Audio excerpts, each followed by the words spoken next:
Hello, everyone, and welcome back to the Real Positive Girl podcast. My name is Sabrina.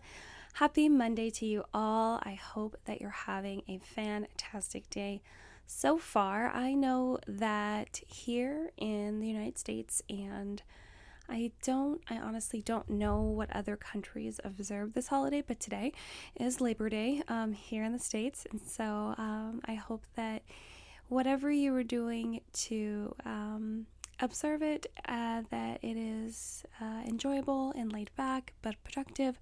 Whatever you're doing, I hope that it's what you want to be doing ultimately. But again, it's still Monday, and I hope that you're having a great day, whether your day is just beginning, in the middle, or towards the end. I typically won't, just so you know, I know my podcast is still fairly new, it's only been around for about 7 months, but I typically probably won't be taking any holidays. The only holiday I can imagine maybe not having a podcast is Christmas, but honestly, with the ability to record ahead of time, I don't see that being an issue. So just so you know, I should be here unless you can always check out my new Instagram page, which is at RealPositiveGirl Podcast. And if for whatever reason there isn't an episode one day, that is where you will find that information. But as far as I know, we'll still have it Monday through Friday every single week forever. So anyway, I hope that you're having a good day, whether your day is just beginning, in the middle, or towards the end. If you're having a hard day, I always encourage everyone to do the 5-minute reset, which is to take at least 5 minutes to be by yourself. It gives you the opportunity to reset, reboot, restart your day, and kind of take a break from your burdens, from your anxieties, your worries, your troubles that you are currently dealing with. And if you have the opportunity to spend some time problem solving any issues that you are facing head on currently, you might be able to spend some time problem solving and go back with a resolution to fix that problem and be able to move forward from it sooner rather than later. Also, I always encourage everyone to make a list of at least 4 things that you are grateful for, and that can be really big things, really small things, or medium-sized things. Maybe you're really grateful that you have an extra day to not work on the holiday, or maybe you're really grateful that you get to get paid time and a half or double time for working on the holiday, which I understand that is really good for some people. When I used to work at the hospital here in town, I loved working holidays. There have been many times where I'd work Christmas Eve. I worked Thanksgiving Day, even before serving Thanksgiving when it was my year to host. I love making a little bit extra money if I can, especially in jobs that I really enjoyed. So maybe that is what you're grateful for. Maybe you're grateful for that you get to sleep in tomorrow. Maybe you're grateful that we're moving into fall and that's one of your favorite times of year. Whatever it is, you can be grateful for it. And the beauty of that is that with so many things you can be grateful for, the list is never ending, so you'll never run out of things, which is fantastic.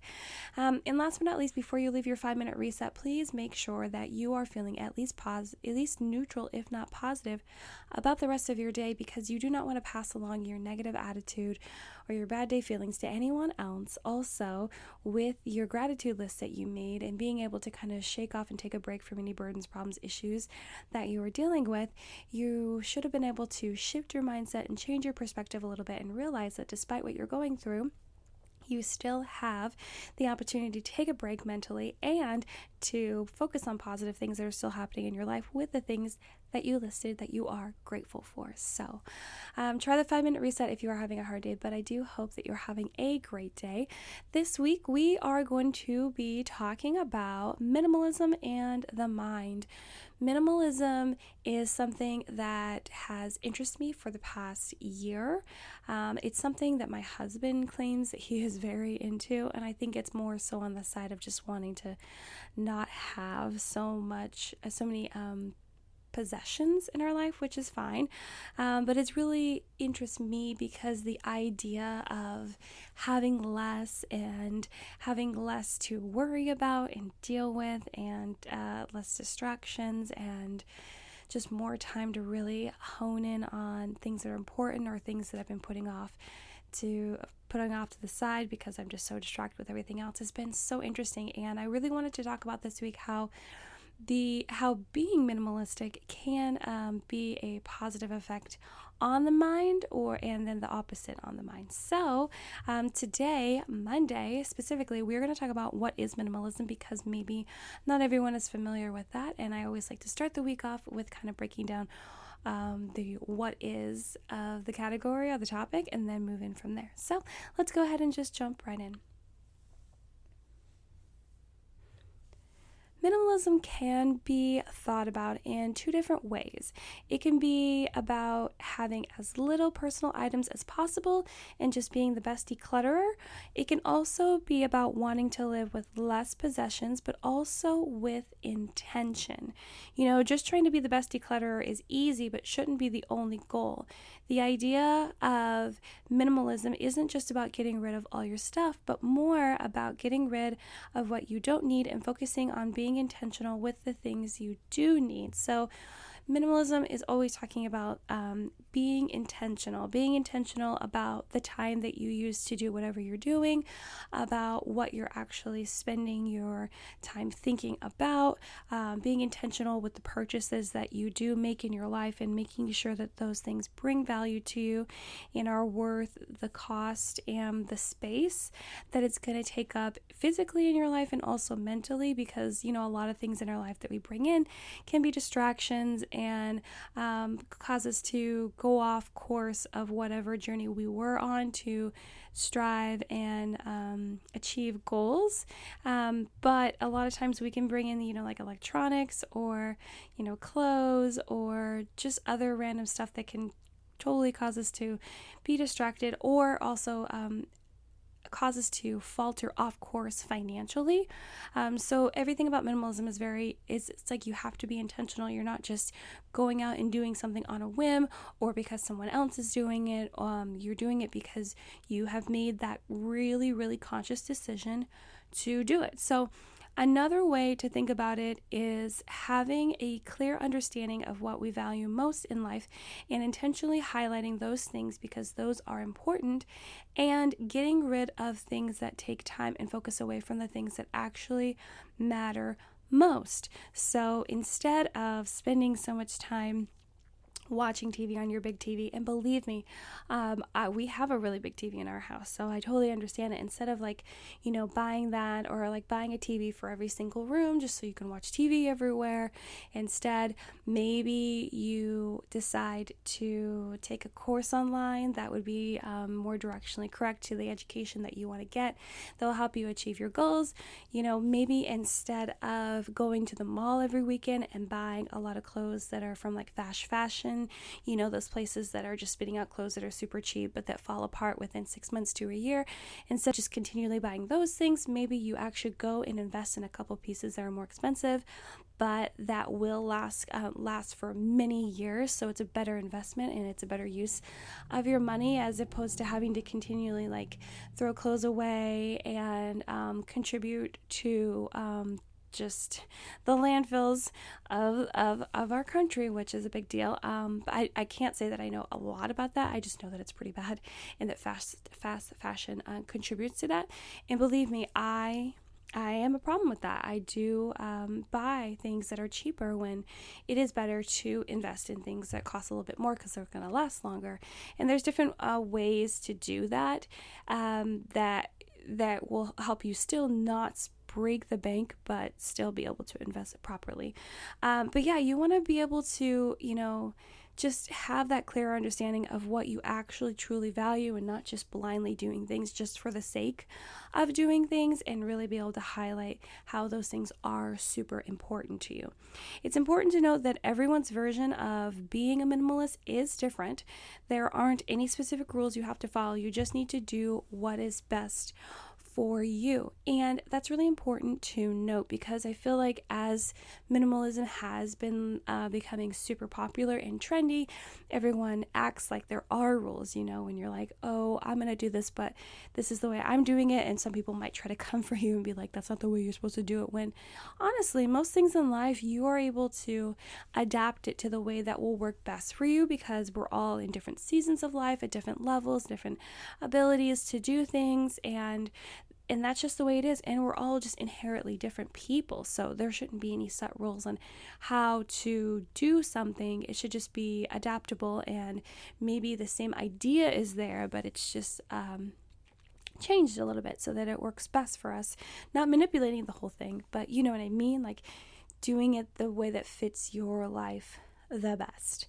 But it is important to have a plan going into becoming a minimalist so you know what you want to get out of practicing this type of lifestyle. And yes, the journey is just as important as the goal, but you might get distracted on your journey if you don't have a goal in mind. So let's say that you want to become a minimalist, at least some parts in your life, and slowly have it evolve over your entire life. If you want to do it in small chunks and sections, like if you do it for your work life, maybe you want to do it for your home life, maybe you want to do it in regards to like relationships and in like spending money, finances and stuff like that.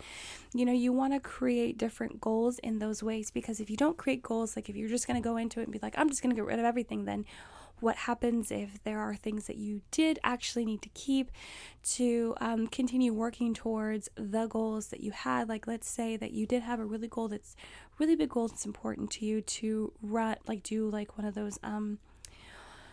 those things where like an Ironman, like where you have those events where you do multiple sports, and let's say you're like, but I'm going to get rid of my bike and I'm going to get rid of all my swimwear and all this stuff, and you actually, triathlon, that's what I was thinking of, sorry. Like a triathlon, but you like get rid of all these things that you actually need to compete and to train and get better, then that's just you're not thinking about it in the right way. You're just like kind of just doing it without having a plan, without having a goal. So you need to, even if the goal is just simply like, okay, I am going to get rid of most of my clothing and save some money up and invest in pieces that I can have for the next few years, that I won't feel overwhelmed in, and it'll make getting dressed actually a lot easier. Okay, even a plan as small as that is helpful. Or maybe you want to adopt minimalism because you plan on traveling and wanting to explore different places. Okay, well then you really do need to think through how many possessions you can take with you along the way, of whether you really just want to be able to carry everything you own, or you want it to fit into a car, or you want it to fit into however many boxes. Like, I personally know people in my life that are exactly like that, and that's great. I admire that they have goals and they really think through everything that they purchase and that they do. So it's important to have a goal and to have a plan before you just jump right into it head first and then realize you may have made some mistakes. What everyone values is different, which is why your version of minimalism won't be the exact same as someone else's. The biggest important factor is that you determine what is most important to you, then get rid of what doesn't align with that, and go along and make sure it goes along with your values. So it's very important. I want to say it again, that what everyone values is different, which is why your version of minimalism won't be the exact same as someone else's. It's very important for you to understand that, because not everyone has to be the same, not everyone should be the same, and make sure that you actually tap into what is important to you and not necessarily what is important to the person that you admire that is starting to adopt this kind of lifestyle, because what they do won't necessarily make you happy and make you feel fulfilled. And that's what's important, okay? You're not going into it. It's not like some sort of fad diet that you are forcing yourself into that will only last for a little while. Like, when you say minimalism lifestyle, it should be a true change in your lifestyle. And yes, like I said, it's going to be adapted into the way that will best fit your life. So maybe that person that you admire is doing it one way and you don't think that's going to work for you. That's totally fine. You can do it in your own way. So just remember that. It's also important to note that being a minimalist doesn't mean you have to spend as little as possible, or not collect items you love and cherish, or that you have to live in empty rooms. A lot of minimalists do spend money on things, but it's more of an investment of quality items so that there is less replacing having to happen, which is what I was mentioning earlier about fast fashion. And that can even go for like shoes and maybe certain furniture items and whatever it is. And maybe you take time to actually invest in whatever skincare or personal products that you use on the regular, so you're not just continually trying all kinds of things, unless that is part of like your journey or your job or whatever it is. I understand, like, people do that for a job, and that's totally fine. Like I said, you have to find what fits with you, but yeah, it's just the idea of having not being able to spend anything, like minimalism and being frugal are not the same. They can coincide, but they are not the same thing. So just know that you don't have to necessarily like never spend money again. It's just more of like really thinking about what you're spending your money on and asking yourself if that is a smart choice and if you actually value the thing that you're about to invest in, and if it is actually important to you, and what does it actually truly bring to your life, you know? There is more value in items like that. So same goes for collectibles. You just have to be sure those things bring you value in your life. And as far as living in empty rooms, if that is what you want, you should do it. But if not, then just live with what you need, what will truly make you happy, and what will keep you focused on what is important. So let's say that you do collect, shot glasses. Like maybe that's really, really important to you. Or it's really important to you to collect certain pieces of art. Or maybe it's important for you to collect, like postcards or something. I don't know. Like, I don't think I necessarily have like a collection of something. I guess we do have a collection of Starbucks mugs, but it's not necessarily a collection because we do use them every single day, but I don't know. Anyway, you know what I mean. So if you have a collection and actually truly brings you value, you love looking at it, you love continuing to invest in that because it makes you happy, then fine. Because maybe whatever your collection is, it's going to be worth something someday, and you might consider either like selling it or passing it down to someone else in your family, or maybe it's not, but maybe it's not really going to be worth anything in the future, but it brings you so much joy and happiness, so much overwhelming joy and happiness that you want to continue doing it, and that is fine. I just want you to know that there are no set rules for being a minimalist. You are able to do what you feel is best, and just make sure that whatever you're doing brings you value, is truly important to you, and brings you true absolute happiness and joy, not just temporary and a fleeting feeling. Okay, you guys, well, that's it. That's it for today's episode. Thank you so much for listening to the Real Positive Girl podcast. Again, my name is Sabrina. I really hope that you enjoyed this episode. And if you know someone else who enjoyed it, I encourage you to share it with them. Please take a look in the description box for show notes, for where you can find me on Instagram, which is Real Positive Girl Podcast. Send me an email with any questions, comments, concerns, prayer requests, topic suggestions, feedback, or just to say hi at RealPositiveGirlPodcast@gmail.com. But yeah, I hope that you come back and listen to the rest of this week's episodes talking about minimalism and the mind. But until then, have a good one. Enjoy your holiday if you are celebrating or observing it, and I'll see you next time. Bye, guys.